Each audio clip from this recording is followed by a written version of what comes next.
নমস্কাৰ সমূহ অসমবাসী ৰাইজলৈ মোৰ তৰফৰ পৰা মকৰ সংক্ৰান্তি তথা ভোগালী বিহুৰ লগতে মাঘ বিহুৰ আন্তৰিক শুভকামনা জনালোঁ। বিহু খাবলৈ সকলোৱে আহিব। এয়া মিঠৈ বৰা চাউলৰ পিঠা, তিল দিয়া পিঠাও আছে দুখন।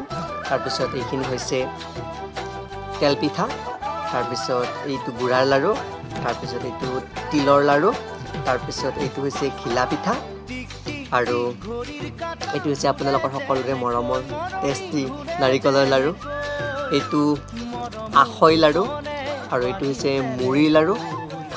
এইখিনি হৈছে সান্দহগুড়ি উহোৱা চাউলৰ পৰা বনাইছে আৰু এইখিনি মোৰ আটাইতকৈ ফেভৰেট নাৰিকলৰ লগতে গতিকে বহুতখিনি মিক্স দিছে মাহ কৰাই।